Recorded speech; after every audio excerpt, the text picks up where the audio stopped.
Warhammer 40,000 is set in a very grim, dark future setting in the 41st millennium. Basically, mankind is surrounded by this immense alien horde that's bent on its utter destruction. It has all the elements of really traditional fantasy, like orcs and that kind of stuff, but it's set far in the future where they all have guns. We really have taken the IP to heart. Relic has a strong history of working with the GW Warhammer 40,000 IP.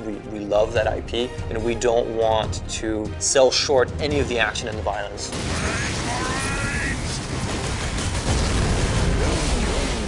In our game, you're sent down to one small planet that's an industrialized world designed to manufacture weapons of war. The orcs are there to get their hands on the warlord-class Titan. Titans are gargantuan beasts of metal, bristling with weapons that could level whole cities. And if the orcs can get their hands on these weapons, they could ravage countless worlds, and they would be a true threat to the Imperium.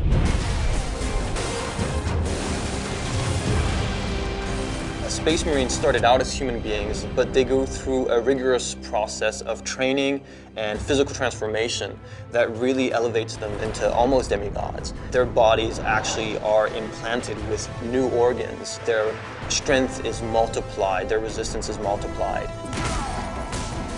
Captain Titus is the protagonist in the story. He's the main character. He has the ability to take the rules and sort of interpret them in his own way, and some of the other characters in the story have different viewpoints on how that should be interpreted. Millions more of them.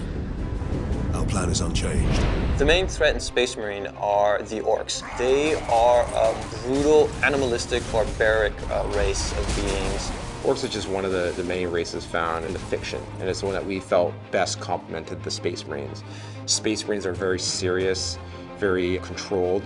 The orcs are sort of messy, vicious, violent, so it adds a nice contrast. We have some which are like shamans. They have magical powers. We also have Gretchen.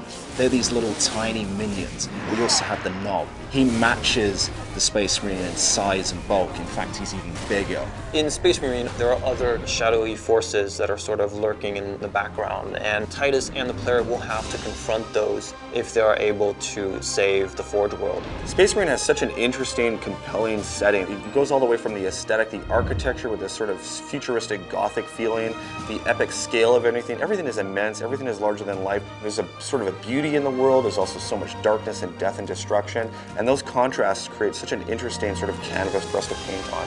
It's just a tremendous sci-fi fantasy universe. It's not just a simple story about an orc invasion of the Forge world. There's much more depth going on. There's lots of twists and turns in the story. There's betrayals. The action is amazingly intense. Really, anybody who likes science fiction, likes any kind of blockbuster entertainment is going to love Space Marine.